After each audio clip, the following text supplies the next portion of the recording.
Welcome, and thank you for being with us. Let's get right to it and talk about what's going on tonight. Winter is upon us. So right now, Allen County and surrounding areas have a winter storm warning. Depending on who you listen to, we could get anywhere from half an inch to 437 inches of snow. If you don't believe me, you could ask Kroger, Walmart, Meijer. But no, in reality, they're calling for 12 to 16 inches of snow. So it's supposed to start tonight, I believe, with rain changing to ice. And then tomorrow during the day, 8 to 12 inches. Thursday, another 6 to 8. So in other words, if you don't have any place that you need to go, stay home. I know that's Stay home. Y'all ready for it? Yeah. No, you just can't say yeah. No, that means that you get your shovel, your saw, your boots. You got all your stuff ready. I got all that. I'm ready.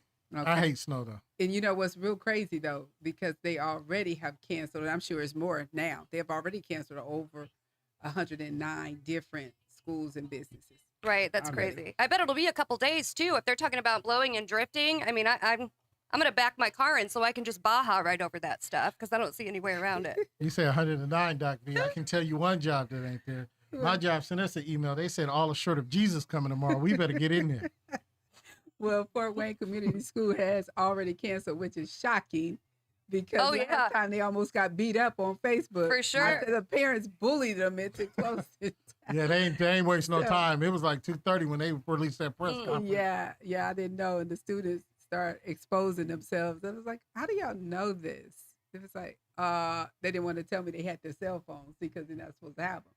I was like, school is closed, trying to pass it. Yeah, businesses, government offices. I mean, I think we'll be really surprised if anybody is working tomorrow other than Clarence. I'm working tomorrow. So she said other than Clarence. Yeah, I'm there. Yeah. Right. And, you know, speaking of community, we do have a community alert that we want to run by you as well. Yes, you know, Fort Wayne made national news. Unfortunately, it was not for anything good. Unfortunately, the story that's been circling around all news outlets regarding Fort Wayne is this young lady that lost her life over the weekend. Now, there has been some news reports, and they released a figure or a picture of a person of interest, but they're asking anybody to, if you see something, know something. And I want to say this just in this aspect. If you don't care about anybody else, there's some children involved in this thing. They lost their mother. Mm-hmm. And I'm assuming they're young children.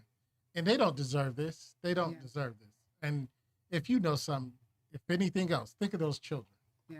So you said see something, say something. Right. See something, know say something. something.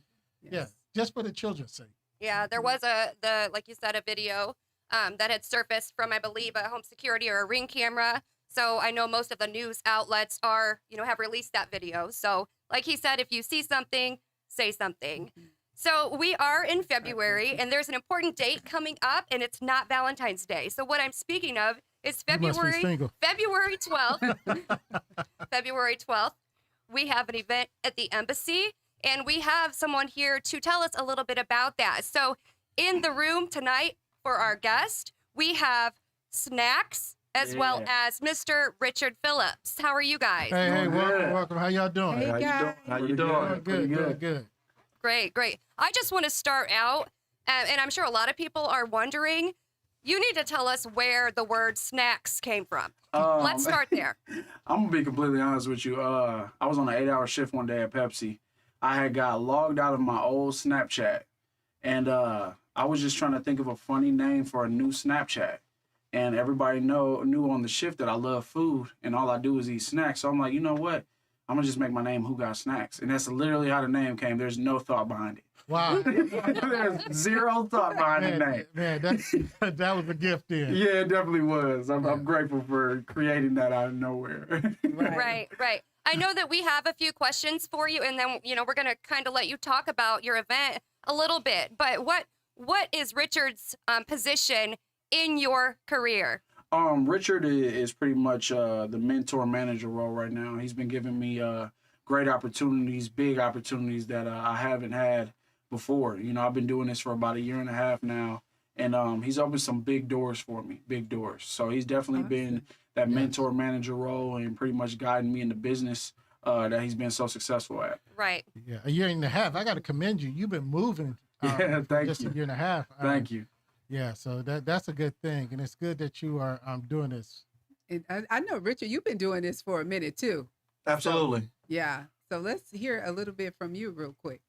Well, Tunnel Vision we've done a lot of events over the years, for many years actually. And when I met this young man, I saw a few of his videos and we talked and things like that. And then I told him that, I have a lot of connections. So, I think he's very funny. I believe in him. So I said, let me try to help you any way that I can, by using some of the resources that I have, some of the relationships that I've picked up over the years. So we always have a line, I throw him the alley hoop and he dunk it. Right. So Right. I try to Teamwork meant to dream work. Yeah, absolutely. So I try to just throw him the alley hoop and he catch it and he do the rest from there. And then we try to just network along the way, build new bridges with other people, meet new people. And I'm just trying to push him much as I can. And I believe in him a whole lot. And as far as like this event right here that we have coming on the 12th at the embassy, the first thing he asked me, he was like, do you think I can sell out the embassy? You think I can do good at the embassy? And I said, Cam, I believe in you. Like, I believe we can. You know what I mean? And I say, I'll tell you what, all you do is be funny and then let me do the promotion side and we're going to work together and we're going to just try to make this thing happen. And as of right now, we are clearly well over 2,000 tickets sold. Hey, big Right. up to that. Right. That's good. And we are on our way to a sellout. So the goal is I want him to make history as one of the first unsigned urban acts to sell out the embassy. Hey, Nice. hey, he can do it. Well, Thank you. And I just have to say, if you can sell Grody, you can sell out the embassy. I mean, you know that if you are on a commercial with Grody or any association, He's big time. You've made it. Yeah, that You've was made it. that was my mama I made it moment. Yes, that was the moment. My mom on TV. That was the Yeah. moment. Yeah. So, something that I have noticed, because I've kind of followed your journey, starting way back to where you were just posting funny things on Facebook, just super humble and everything. So now I know that you're hosting a string of events. I mean, this embassy event coming up is definitely not the first event that you have done. Yep. So you've done a lot in the community, a lot of, I want to say like things at flashbacks. And I know something that you pride yourself on is these events all going off without a hitch. Yeah. So let's go ahead and talk about that a little bit. Yeah, the club scene in Fort Wayne, to be honest with you, has kind of been cursed for a long time, with, negative aspects as far as the urban crowd. And I just wanted to come in and kind of change that. I want to give people a safe environment to come out and have a great time. I'm all about Fort Wayne. I'm all about my community. Even it goes back to 3 Bites with Snacks and doing local restaurants Right. and stuff like that. So I just want to give people an opportunity to have a great time and feel safe. That's really what I'm about. That's good. Wait, you just mentioned something that I think I recall you cook too, right? No, that's Cam Brooks. Okay. Oh wait, no, I do cook. hold on. Yeah, my family.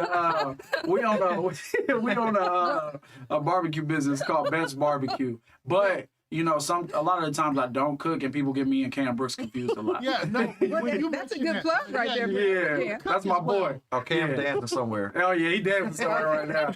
But yeah, we got a family barbecue business, man, and every time we open the food truck, we sell out quick. So it's some good food. Yeah, okay. Nice. Awesome. Well, Awesome. that's good. Before you continue, I just wanted to ask, because this is a good place for Cam. I wanted you to tell us a little bit about Kam Coleman. Okay. Yeah, Cam Coleman is a father of 4. Cam Coleman is a very humble individual. I was raised by 2 loving parents. I went to Northside High School, graduated in 2009. I was a big football player back then, all-state at defensive tackle. I was highly recruited, and unfortunately, which it's a blessing in my eyes, I had a child at a young age. And I wasn't one of those guys that wanted to leave their kids, so I hung up the cleats early and got to work to provide for my family, So now, my kids seeing me pursue my dream, that's really, what drives me every day. Right, That right. is so That's cool. good. That's Yep. good. Thank you for that. We Yep. talk a lot about support in the community, specifically the Black community. Yeah. I want to know, how much of your newfound success do you attribute to the support of your community right here? All of it. I'm nothing without that community. Let's be honest. The support that I get from that community and from really all communities, but mainly that urban community, is what drives a lot of my success. Even getting noticed by Wildin' Out producers for VH1. The city of Fort Wayne commented over 3,000 times on that producer's page and got me an audition set for March 23rd. Right. So I owe everything to that community, to this city. So I feel like it's my job to, bring that Atlanta aspect to Fort Wayne to where we just continue to support each other. Because Fort Wayne is just too talented for us not to be on the radar. So, Yeah. Yeah. And I'm going to be in total agreement with you. As well, I've put on shows and done things in the industry because I do music. But I want to commend you because I find that even though we try to sometimes collaborate in Fort Wayne, sometimes we're at odds or in competition with our own fellow brothers here in Fort Wayne. absolutely. But I notice you have other comedians and other acts on your show. Yep. Speaking of support, what made you open up your platform to allow other people to get their chance to shine as well? A lot of those guys that are performing, that are opening up for me, I actually look up to. Guys like Aaron Montgomery, Alex Eakin, Cool Cat, the voice of the city, Big Keese. These guys just, their work ethic, the things that they do. A lot of them have been doing this a long time before me. So I just felt like I kind of owed it to them, to give that love back. And, we all have a brotherhood, so I always told them if I can open doors, I'm going to make sure I open them for you guys as well. That's awesome. Which you know what? That leads me to this question. So you just went right into my next question. I wanted to know who inspired you and what professional comedian do you look up to or you like to listen to? To be honest with you, I grew up to Kings of Comedy, D.L. Hughley, Steve Harvey, Bernie Mac, Cedric the Entertainer. Me and my dad would watch it every weekend. Wow. But my idol personally is Mike Epps. If you watch my stand-up, you can kind of see the relation. Some of the times people say that, I kind of mimic him a little bit, and it's hard not to because he's just somebody I study in the comedy world. So definitely Mike Epps would be my idol. So you would be the next one from Indiana. You know Absolutely. Mike Epps from Hogville. Yeah. Hogville. Yep. Yeah, so. So if someone wanted to follow you, let's talk about what social platforms that you are on. And then let's also talk about the embassy, how someone could go to get tickets for that show on February 12th. I'm on all social platforms. On Facebook, you can follow me at Snacks or Cam Coleman. Instagram is Who Got Snacks, and my TikTok is Got Snacks _. And you can go to my Facebook right now, and the first post that's on there is pinned is the full link for the comedy show. For Ticketmaster, where you can get tickets, or you can go to Voice Link, or you can message me directly to get physical tickets as well. Wow. Yeah. And I really do hope that you sell out. And I have not seen your show. I've encountered you. We did a barber and beauty show not too long Midwest ago. United. Yep. You were the MC. Yep. And just encountered you over the weekend because you were out at the mall with my cousin in his pop-up event. Yep. Yeah. I was out there with Jalen Smith at Lace Midwest. Yeah. So now, what flavor of comedy do you bring? To be honest with you, I'm not gonna lie. My comedy is, for the mature crowd, for the adult crowd. It's definitely not kid friendly or kid appropriate. But I just keep it real, man. I talk about my life experiences and the things that I've been through, and sometimes it gets a little vulgar. But at the end of the day, that's just the type of comedy I grew up with. Like I told you, Kings of Comedy, those guys were rough. Bernie Mac was rough, and that's just kind of what I modeled myself after. But you can definitely expect some big laughter. That I've always prided myself on making sure I get good responses out of the crowd. Well, you dance a lot too. Let's not leave that out. I love to Let's not dance. leave out your dancing skills. Yeah, I definitely love to dance. So you're gonna see a big guy get down too as well. Is there anything else that you or Richard would like to mention about the upcoming event or anything else that's upcoming? What plans do you have in the future? I mean, I know we talked about Wild and Out a little bit, and that's in March, correct? Yep, that's March 23rd. Okay. So as far as February, it's really just the comedy show the 12th, and then we gotta have 2 after parties because of how big the comedy show is. We can't fit everybody into one building. So pretty much that's it. And then the end of February, going out to LA and doing a show at the Improv in Los Angeles. So pretty much that's my schedule for right now. Awesome. All right. This is our last question for you, and we're going to get you out of here. We always try to leave our audience with something. Okay. Now, you got an 18, 19, even a 17 or 16-year-old person. Okay. They, in 5 years, are going to say they want to be the next Cam or Snacks. Okay. What is your word of advice? Give them something that they can take with them to step out on their faith and dreams. All the pain that you've been through, the turmoil, the negativity, you know, the bad standards that you've been in, the titles people hold over you, ignore them. Use it for fuel. I started comedy strictly out of depression just because I wanted to make myself feel better. I didn't expect the response to be what it was. So my goal would be to tell that person, do it. Whatever your dream is, do it. There's going to be people that dog you. It's going to be negative aspects in your life that might hold you back, but you have to fight through, because I've been fighting through and I'm still fighting. Nothing's perfect in my life right now, but I know that I'm fulfilling God's purpose. So I would suggest for them to do the same. Take that risk and take that jump, because you never know where you're going to land. Wow. Awesome. I don't think we Love can that. close out with anything better than Good. I don't know if you got to open your spot because I'm pretty funny myself. no. Come on, now. Come on. This Get you on there. voices. Thank you. Good night. No, instead of wilding out, you would audition and just get out. Thank you for being here with us tonight. Thank you for having me. We want to thank you, and we wish you good luck, and we're going to follow your journey. And, you know, we encourage you, the audience, to go and follow Snacks as well. Get your tickets February 12th. Take your date. Oh, yeah. Even if you don't have it, take somebody else's date. Just take somebody on February 12th. Oh, now we're not responsible for taking somebody else's. Non-violent show. No non-violent show. So we want to thank you for being here. We'll see you next time. Thank you, guys. Thank you. Thank you.